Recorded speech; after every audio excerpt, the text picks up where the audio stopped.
Bonjour à toutes, bonjour à tous, c'est toujours avec un grand plaisir que je vous retrouve pour un nouveau numéro d'Accès Direct, votre rendez-vous quotidien d'actu en Savoie-Mont-Blanc, en live sur votre télé, sur votre smartphone, bref, aucune excuse si vous passez à côté.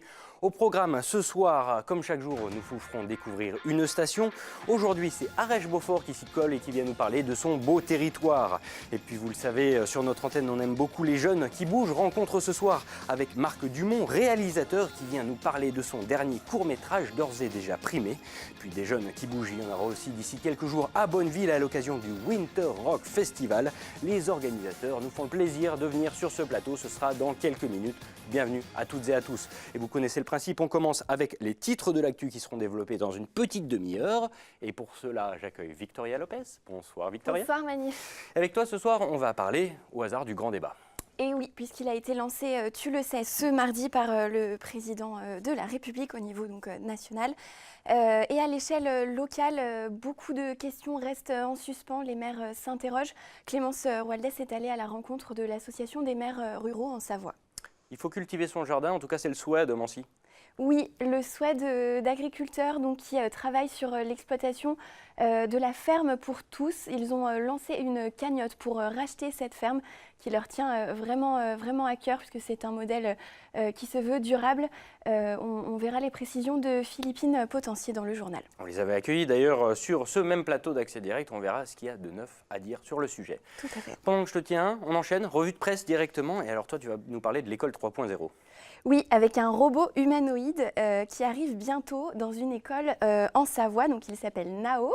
Il pèse 4 kilos, il fait 60 cm et il va donc bientôt faire sa rentrée à l'école Saint-Simon à Aix-les-Bains. Le petit robot parle plusieurs langues, il peut jouer au foot, danser, interagir avec son environnement et il va donc initier les élèves de l'école à la programmation informatique. L'école élémentaire de Saint-Simon est donc un établissement pilote qui va tester ce petit robot et les autres écoles devront attendre la rentrée prochaine de septembre pour laisser le temps aux enseignants de s'habituer à cette petite machine. Si j'avais eu ça à l'époque, j'aurais peut-être pas été un cancre. Hein. Je mise sur la prochaine Peut-être. génération. Un bel hommage pour continuer. Oui, c'était au lendemain de l'explosion dans une boulangerie rue de Trévise à Paris, c'était samedi dernier. Pour rappel, l'explosion a fait 4 morts, une cinquantaine de blessés dans le 9e arrondissement de la capitale. Les causes du drame ne sont pas encore connues, même si l'enquête s'oriente vers une fuite de gaz. Parmi les victimes, 2 pompiers de Paris, Nathanaël Josselin et Simon Cartana. Ce dernier était originaire d'Entremont-le-Vieux, on en a parlé dans ces derniers jours dans le journal. Et lundi, c'est donc Anne Roumanoff qui leur a rendu hommage sur Europe 1. Elle a voulu rendre aussi hommage plus globalement au travail des pompiers. Elle dit, je la cite, « À une époque où il y a tellement de personnes qui cherchent juste à mettre de l'huile sur le feu, ce matin, j'aimerais qu'on dise merci à ceux qui les éteignent. Merci Simon et Nathanaël, merci à tous les pompiers. » Elle a profité aussi de cette intervention pour condamner les violences qu'on voit parfois trop souvent à l'égard des pompiers. Elle dit, je la cite encore, « Une société qui lance des pierres sur les soldats du feu, c'est une société qui préfère allumer des feux plutôt que de les éteindre. » On a évidemment une pensée pour ces pompiers. À noter qu'une cagnotte a été lancée par les pompiers de Paris pour soutenir leur famille, qu'un hommage national sera rendu ce jeudi à Paris et un hommage local organisé pour Simon Cartana dans la petite commune d'Entremont-le-Vieux. Et nos pensées, bien sûr, accompagnent leur famille, bien évidemment. Merci beaucoup, Victoria. On passe avec toi, Manu, à un tout autre sujet et une reconversion réussie. Tout à fait. Est-ce que tu es branché patinage artistique ? Un petit peu. Un petit peu. Le nom de Gwendal Pesra, te dit-il quelque chose ? Ça me dit quelque chose, effectivement. Te souviens-tu de son partenaire ou de son palmarès, peut-être ? Pas du tout. Pas de souci. Non, j'ai cherché la petite bête, ok. Il était champion olympique, champion du monde avec sa partenaire Marina Anissina, pour ceux que ça dit quelque chose. Il a arrêté sa carrière sportive en 2002 après son sacre mondial et l'homme qui était originaire et qui est toujours originaire de la banlieue lyonnaise n'avait pas fini de faire partie de parler de lui, je vais y arriver. Car après sa carrière sportive, sa carrière de consultant pour Eurosport, sa carrière d'élu socialiste à la région, d'entrepreneur, l'homme justement aux 1000 visages revient sur le devant de la scène au sens propre comme au sens figuré puisqu'il se produit en ce ce moment et un peu partout en France pour une tournée de concerts, et ce depuis à peu près 8 ans déjà. Alors du pop folk au reggae, en passant par le latino, tout y passe. Prochaine date de concert d'ailleurs, ce sera dans l'Ain ce vendredi 18 janvier au Carioca, c'est à Meximieux. Donc salut à lui, puisque forcément c'était un habitué de notre antenne sur 8 Mont-Blanc, et ça fait plaisir de voir des reconversions réussies comme tu le soulignais. Il a le look en tout cas, il passe du look patineur au look rocker. Il est garni à la tignasse. Et puis un coup de gueule, Manu. Un petit coup de gueule, oui, non, c'est plus une petite pique pour nos confrères et nos chers confrères du Dauphiné qu'on aime beaucoup ici, et qui publiait en décembre dernier un très bel article sur Colin O'Brady. Alors c'est un Américain de 33 ans qui a récemment réalisé la traversée de l'Antarctique en solo et sans assistance. Mais là où le bas blesse, c'est que nos chers confrères commentaient un exploit unique. Il est le premier à avoir accompli cet exploit, disait-il fin décembre. Mais ça, c'était sans compter un certain Borg Ausland, un Norvégien, qui avait fait la même en 96, ou encore un certain Mike Horn en 2006. Et d'ailleurs, sous forme de petit mea culpa, c'est bien le grand Mike Horn qui a été interviewé ce matin par Antoine Chandelier, justement pour le Dauphiné. L'explorateur, lui, il va de son petit coup de gueule, expliquant que oui, la traversée de O'Brady a été une très belle réalisation, qu'il faut le féliciter pour ça, mais que pour autant, il faut relativiser parce que de 1, c'est pas le premier. De 2, il a suivi une piste damée et balisée, ce qui peut être considéré comme un peu un moyen d'assistance. Et que 3, O'Brady, lui, a traversé 1500 km en une cinquantaine de jours, contre 2800 km pour Borg Ausland, 5100 km pour Mike Horn, à peu près dans le même laps de temps. Le Suisse a d'ailleurs commenté qu'il s'agissait là sûrement d'une belle aventure, mais qu'il a choisi une route pour touristes et que ses prédécesseurs s'engageaient dans le véritable inconnu. Attention donc, avant de prendre un tweet ou une photo Instagram pour une news à proprement parler. On vous aime les gens du Dauph. Merci beaucoup Victoria. Merci Manu. On se revoit pour le rappel des titres tout à l'heure. Exactement. Courage pour la fin de l'écriture du journal. Et tout de suite, j'accueille notre premier invité, Monsieur Frédéric Blanc-Mavraz. Bienvenue. Installez-vous. Bonsoir. Merci d'être là. Vous êtes le directeur de l'Office du tourisme d'Arèche-Beaufort. Arèche, un beau pays, un beau massif. On a l'habitude de venir poser nos caméras parce qu'on a l'habitude de dire les belles images se font toutes seules. Il n'y a qu'à appuyer sur le bouton là-bas pour faire des belles images bien vendeurs. La saison a commencé il y a quelques temps. On dit généralement fête de fin d'année, fête de Noël, premier gros rush de la saison. Alors qu'en a-t-il du côté d'Arèche? Est-ce que les clients ont répondu présents déjà? Les clients ont répondu présent. On a eu la chance d'avoir de la neige très tôt. On a ouvert le 15 décembre et on a eu des vacances de Noël vraiment superbes avec de la neige. Il n'y avait pas des quantités exceptionnelles, mais des bonnes conditions de ski, du monde et surtout du soleil. Ce que veulent les vacanciers quand ils sont chez nous, c'est du soleil. C'est vrai que l'année dernière, il y avait la neige, pas forcément le soleil. Le soleil, pourquoi pas le sommeil. Mais cette année, justement, on reprend les mêmes, on recommence, mais en mieux, j'ai l'impression. C'était mieux au niveau des conditions météo, bien sûr. L'année dernière, on avait des conditions extrêmes avec des chutes de neige, avec du vent, de la pluie, de la tempête, avec 2 jours de fermeture des remontées mécaniques. Cette année, les remontées mécaniques, la station a été ouverte pendant les 15 jours des vacances. Alors, c'est vrai qu'on a l'habitude de dire que Arèche, c'est la Mecque du ski de rando. L'offre ski est pourtant très, très présente. Quelle est la clientèle, concrètement? Est-ce que c'est international? Est-ce que c'est local? On a une clientèle essentiellement française. Beaucoup de Rhône-Alpin, beaucoup de gens de la Savoie, de la Haute-Savoie, de l'Isère. Une clientèle familiale qui vient pendant les vacances scolaires, et puis une clientèle freeride parce qu'on a des parcours de ski qui sont assez intéressants. On a un fort dénivelé, on a un bon enneigement. Les gens aiment les paysages, je disais, les images sont belles, donc qu'elles soient à la télé ou dans les yeux des gens. Donc voilà, c'est un endroit que les gens prisent, qui est resté quand même authentique, relativement préservé, donc un bel endroit de villégiature. L'esprit village est resté par rapport à d'autres stations. C'est ça qui fait un peu la différence également. Avant d'être une station, Arèche et Beaufort, ce sont des villages, donc des villages très anciens qui ont une histoire. Et puis la taille de la station n'a pas un nombre de lits extraordinaire, donc on reste quand même à une taille humaine. Aujourd'hui, on est un petit peu dans le bouleversement des habitudes, on essaye de s'éloigner un petit peu du tout ski pour offrir une multitude d'activités. J'imagine que Arèche-Beaufort suit cette tendance. Est-ce qu'aujourd'hui, il est possible d'avoir d'autres activités au-delà du ski? Alors, je ne sais pas si on suit ou si on a été précurseur sur certaines choses. C'est vrai, vous parliez du ski de randonnée, qui est une alternative. Il y a aussi, on est au pays du Beaufort, du fromage de Beaufort. Il y a beaucoup d'exploitations agricoles, donc on a beaucoup de gens qui viennent découvrir la vraie vie à la montagne. Donc il y a l'activité ski, mais il y a les visites de ferme, il y a les visites de coopératives, les visites de scieries. C'est un tourisme à part entière, justement, qui vient justement pour tout ce qui est gastronomie, savoir-faire locaux. Exactement, oui. Les gens viennent pour faire du ski, mais ils ne font pas que du ski. Les habitudes changent et ils sont contents de découvrir aussi une vraie montagne avec des habitants. Nous, la plupart des gens qui travaillent à la station ont souvent une double activité. Ils sont agriculteurs, ils sont artisans. Donc il y a de vraies rencontres et une découverte de la vie de la montagne. J'imagine qu'avec les dernières chutes de neige, de toute façon, ça s'est un petit peu accalmie au niveau des professions liées aux pistes de ski. Le neigement, maintenant, il est top, il est parti pour durer la saison. L'enneigement était bon. Alors c'est vrai qu'on a repris beaucoup de neige, là, de la très bonne neige. Et c'est vrai que là, pour les amateurs de poudreuse, il y a de très très bonnes conditions. Oui. On a l'habitude de dire que Arèche, c'est aussi de nombreux événements. D'ailleurs, il y en a qui arrivent très prochainement. Le défi des Monchus, expliquez-nous un petit peu. Le défi des Monchus, c'est samedi. C'est un derby, on va dire, qui se veut fun, amical, familial. On s'inscrit par équipe de 2 à 4, on vient en famille. On va pouvoir découvrir l'ensemble du domaine skiable et puis de tous ces espaces, les espaces ludiques. Il va y avoir un slalom. Bon, on va accueillir les gens avec le café et le chocolat déjà pour commencer. Déjà pas mal pour commencer. Après, il va y avoir un petit slalom. Pour ceux qui veulent tester le big airbag. Ensuite, il y aura une découverte du wood cross, c'est-à-dire que c'est quelque chose avec des virages relevés, mais qui est fait sur un terrain naturel. Une recherche d'EVA, c'est important actuellement. Donc, il y a un atelier de recherche d'EVA qui sera chronométré. Et puis, on va finir par un petit freeride sur une piste non damée, mais sécurisée. Et il y aura un classement par équipe, en famille. Ça se veut vraiment un bon moment à passer en famille. On peut encore s'inscrire en ligne actuellement. Alors, défi des Monchus, il y a quand même des locaux qui peuvent participer ou c'est réservé aux touristes? C'est ouvert à tout le monde. On va faire peut-être des classements parce que si on a des gens de ski club qui viennent, on ne va pas les classer avec une famille qui vient ou des gens qui sont là pour s'amuser. Mais c'est vraiment ouvert à tout le monde. Alors justement, c'est vrai qu'aujourd'hui, grâce à votre générosité, on vous fait gagner des places pour le défi des Monchus, mais également sur les Sommets du Rire, qui est un des autres grands temps forts de la station. Pardon. Les Sommets du Rire, oui, c'est la semaine prochaine, c'est du 24 au 26 janvier. C'est un festival qui fait sa 16e édition, donc qui regroupe à la fois des jeunes talents, des gens qu'on va chercher dans les petites salles de spectacle sur Lyon, sur Paris, et des artistes plus connus.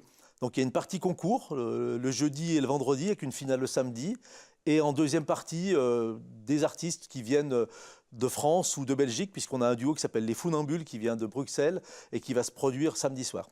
J'ai l'impression qu'il y a de plus en plus de renommées liées à ce festival également. C'est vrai qu'on imagine tous Arèche via la Pyramente, mais il y a d'autres événements qui sont en train d'être finalement liés à l'image même de la station. Alors on a des événements, comme vous disiez, qui sont sportifs, hein, la Pyramenta l'été, sur le trail, beaucoup d'événements liés au trail et au ski de rando, mais on a aussi des événements liés à la gastronomie. En octobre, on a un salon des sites remarquables du goût, avec des produits qui viennent de la France entière, et puis on a des choses aussi qui sont un peu plus culturelles, comme le Festival de l'humour. Alors justement, le Festival d'humour, j'y reviens, mais on vous fait gagner des places grâce à la gentillesse de nos amis d'Arèche-Beaufort. N'hésitez pas à vous rendre sur notre page Instagram. Vous y trouverez plein de cadeaux, plein de goodies. On vous laisse faire vos démarches par vous-même. Justement, la Pyramente, on en parlait. On n'imagine plus une saison sans la grande course mythique. Oui, ça va être la 34e édition, donc il y a une histoire qui commence à se faire. Ce qui fait peur, c'est quand on était présent sur la première, on se dit qu'on a un peu vieilli. Ça, c'est pas grave.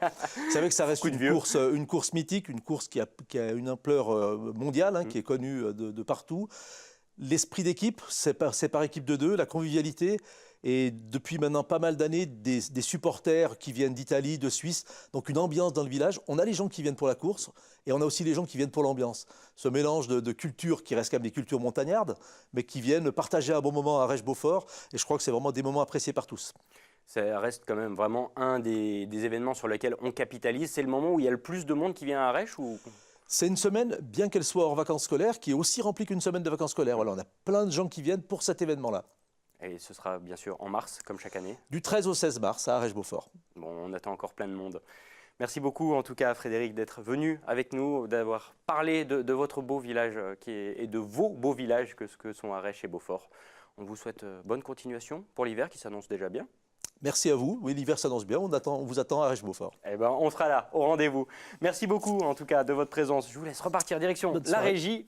À bientôt. Et pour le temps, moi, d'accueillir notre prochain invité, monsieur Marc Dumont. Bienvenue.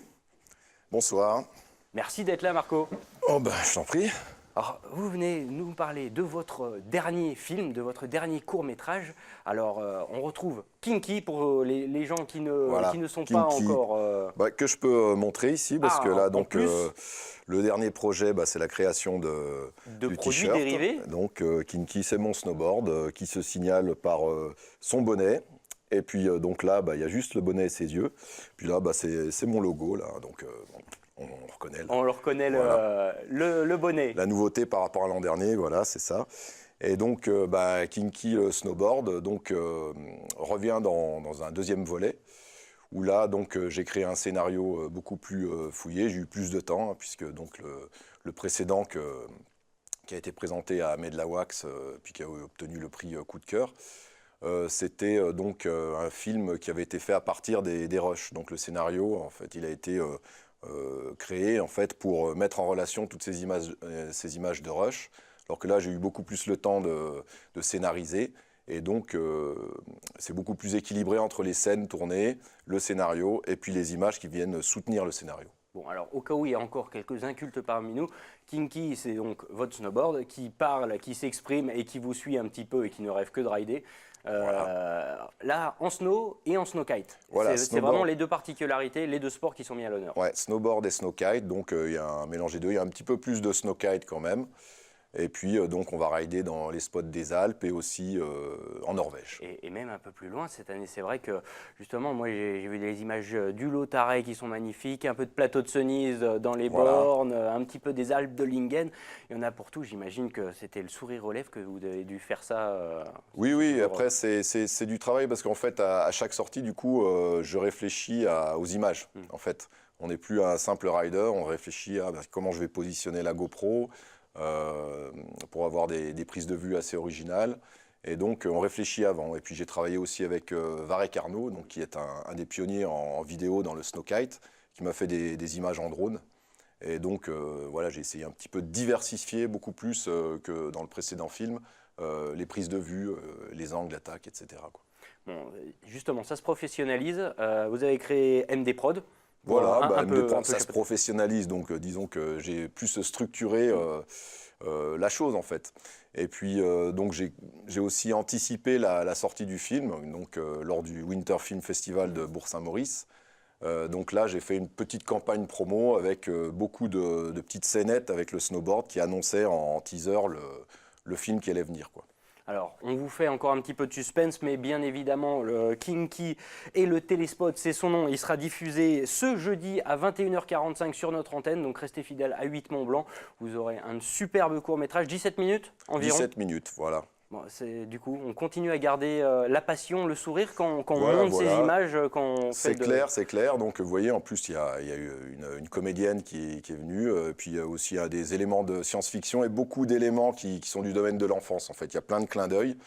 Ceux qui sont attentifs, il faut peut-être regarder le film 2 fois pour capter un petit peu toutes les petites références qu'il y a.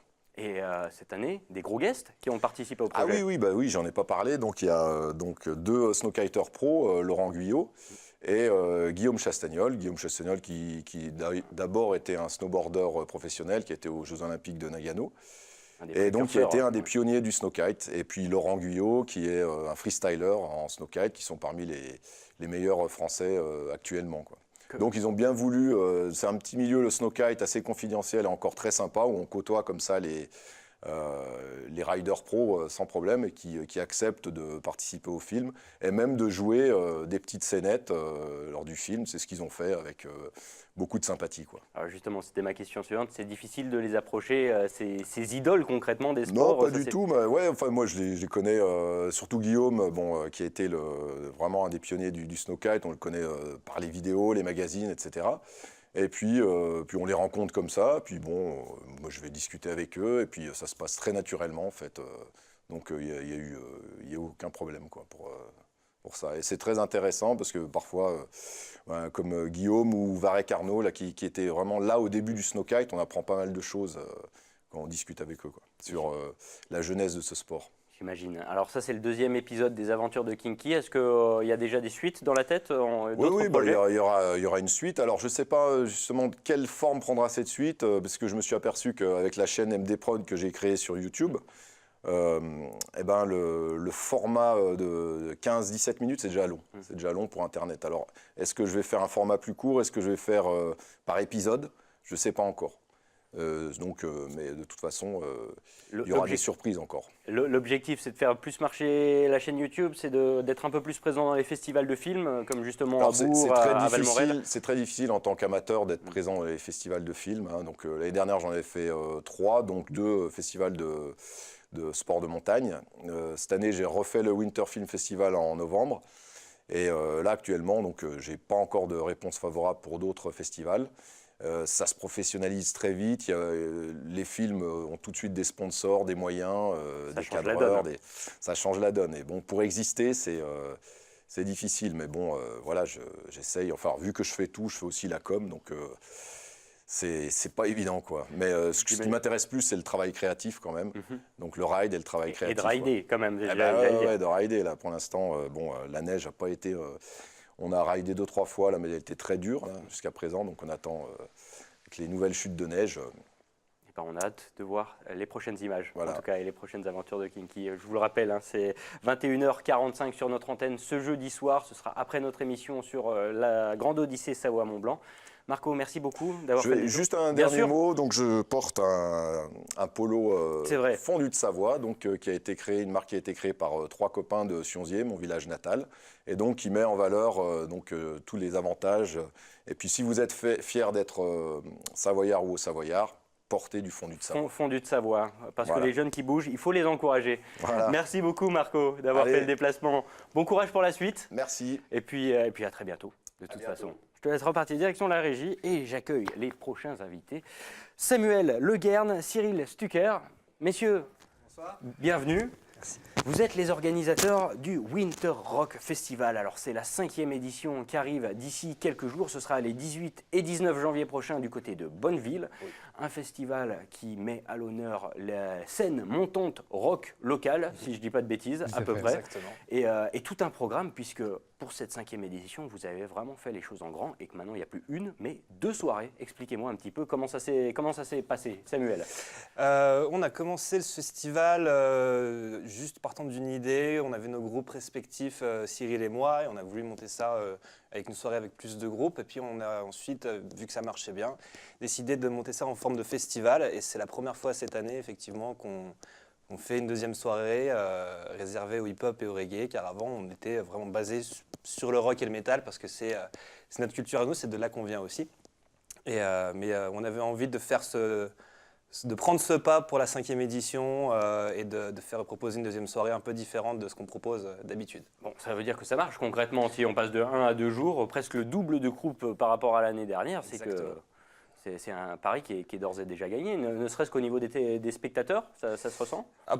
Pour l'instant, on pourra vous dire ça la semaine prochaine, évidemment.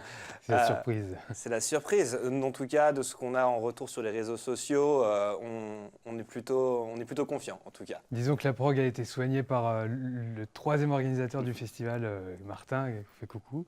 Oui. Donc forcément, si on a des bons groupes... les gens suivent aussi. Voilà. Bon, un festival, c'est également beaucoup de travail en amont. J'imagine que ça fait plusieurs mois que vous penchez un petit peu sur le dossier. Exactement. Ne serait-ce que pour exister, et j'ai envie de dire même hors saison, puisqu'on n'est pas forcément dans la saison des festivals. Pourquoi ce choix-là de faire quelque chose en hiver ? On s'est dit que finalement, il y avait pas beaucoup de festivals l'hiver. Il y en a plein l'été, il y en a plusieurs par jour. Et puis nous, on s'est dit, bon, on est en Haute-Savoie. On aime les montagnes, on aime la neige, allez, on va faire un festival l'hiver. On va essayer de faire bouger, de réchauffer les gens en plein hiver. Et ça rejoint l'idée que moi, étant bonnevillois depuis que je suis né, j'ai trouvé qu'il y avait pas mal d'endroits dans la vallée de l'Arve, entre La Roche et en montant jusqu'à Sallanches, qui avait cette plateforme permettant de promouvoir ces groupes de rock amateurs. Et c'est quelque chose qui manquait sur Bonneville. Et donc du coup, c'est pour ça qu'au final, on a opté avec la salle de l'Agora qui nous accueille depuis 3 ans aujourd'hui. Et donc, du coup, ça tombe très bien en hiver. C'est vrai que belle structure quand même. 600 places, vous les remplissez chaque année ou... On aimerait beaucoup. On aimerait beaucoup. C'est le but. Bon. C'est le but. Au niveau prog, quelques, on le disait, artistes jeunes, montants, qui ne sont pas forcément connus ou alors un petit peu de façon un peu plus privée. Enfin, florilège, on va dire, un petit peu tout. C'est très joliment dit. Et pour autant, il faut miser également sur des têtes d'affiche, des noms qui parlent un peu à tout le monde. Comment ça s'est passé pour les aborder cette année ? J'en profite aussi pour faire un petit clin d'œil à Tim, qui nous suit depuis Nantes, qui justement nous a énormément épaulés, car il a beaucoup de contacts aussi en ce qui concerne les boîtes de production des groupes nationaux qui tournent, dont c'est le métier. Et c'est en partie grâce à lui qu'on arrive à trouver des têtes d'affiche attrayantes, mais c'est des groupes qu'on doit donc, justement, en tant qu'association, démarcher nous-mêmes pour leur proposer quelque chose d'intéressant et faire tout ce qu'on peut pour leur donner envie de venir se produire chez nous. Et pour les artistes locaux, du coup, on fait chaque année un appel à la candidature qui a lieu sur les réseaux sociaux. Et tous les groupes assez intermédiaires, disons pas non plus des têtes d'affiche nationales, ou vraiment débutants peuvent postuler. Et puis nous, ensuite, on choisit, en tout cas à 2 pour la soirée rock metal et Martin pour l'autre soirée, quel groupe nous convient selon plein de caractéristiques qu'on choisit. Voilà. Bon, il y a encore jusqu'à l'année dernière, c'était vraiment rock, un peu de heavy. Ouais. Cette année, ça part en mode ska, dub, même hip-hop. Ouais. Les prochaines années, on va encore élargir la gamme. On va pas partir sur un format d'une semaine. Des idées dans la Une tête. semaine, quelle bonne idée. Encore plus. Enfermer les gens pendant une semaine dans une salle. Ça va être un crash test aussi. Enfin, on est très excités et ça va être très intéressant de voir comment va se dérouler cette soirée du vendredi parce que justement, même si on a confiance en notre programmation, à notre équipe de bénévoles aussi derrière, ça va être une première pour nous aussi. Est-ce qu'on va carrément changer de style, par exemple, pour l'année prochaine? On ne sait pas. Est-ce qu'on va rester sur ça? Est-ce qu'on va rajouter un jour? On va d'abord attendre de voir comment ça se passe cette année pour tirer des conclusions sur ce qu'on fera les années suivantes. Bon, en tout cas, pour chapeauter le tout, j'imagine bien que vous n'êtes pas tout seul. Vous le disiez tout à l'heure, il y a une assoce qui a été montée. Bien évidemment, il y a beaucoup d'acteurs locaux aussi qui s'intéressent à cette cause et qui vous aident, j'imagine. Exactement. Ouais, alors on essaye, on démarche, on essaie de voir si, comme vous dites, les acteurs locaux, autant que ce soit pour la nourriture, on essaye de mettre en valeur le patrimoine local. Donc pour la nourriture, pour les installations ou autres, on essaie de vraiment rester très local. Et puis des gens nous aident sous forme de sponsoring, de mécénat. Et ça, c'est un gros travail, mais c'est grâce à ces gens qu'on arrive à proposer beaucoup de concerts à des prix réduits, enfin en tout cas le plus réduit possible. Voilà. 11 groupes cette année, les grands temps forts, en quelques minutes. Les grands temps forts, de 18h à minuit le vendredi soir et de 18h à minuit le samedi soir. À qui on pourra voir Qui est-ce qu'on pourra voir? On pourra voir le vendredi soir, donc on aura Soupa Dupa et Dub Silence qui sont 2 groupes de reggae. Dub Silence qui est d'Annemasse, justement, on parlait de programmation locale, c'est important de le soutenir. Marginal, Mastakim et Ayahuasca. Donc ça c'est pour le vendredi. Samedi soir on aura Scritical qui vient de Saint-Étienne qui fera l'ouverture, suivi des Vaches Laitières qui est du punk. On aura les Foxy Ladies qui font du rock des années 80 qui sont très très motivées d'ailleurs pour venir. Elles ont fait quelques partages sur les réseaux sociaux donc ça fait très plaisir aussi. Titan Fall Order, Deathcore on va dire. C'est un peu compliqué dès qu'on rentre dans les sous-genres de métal parce qu'on va se faire critiquer derrière si on dit pas le bon style. Donne-moi l'idée de... Voilà. Butcher's Rodeo qui est notre première tête d'affiche du samedi et que le concert se terminera avec Blazing War Machine à minuit jusqu'à 1h du matin.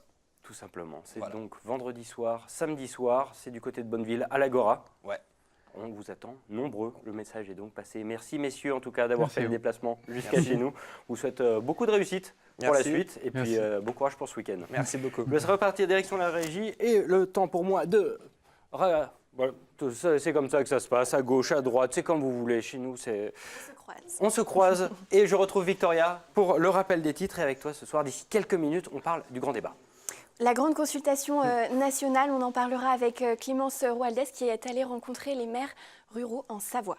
Et puis une belle initiative du côté de Domancy. La ferme pour tous, effectivement, une exploitation qui est à vendre et les agriculteurs ont lancé une cagnotte pour pouvoir la racheter. C'est dans quelques minutes, c'est dans le journal télévisé. Restez bien connectés, restez bien concentrés et ce, juste après la pub. On se retrouve, à tout de suite.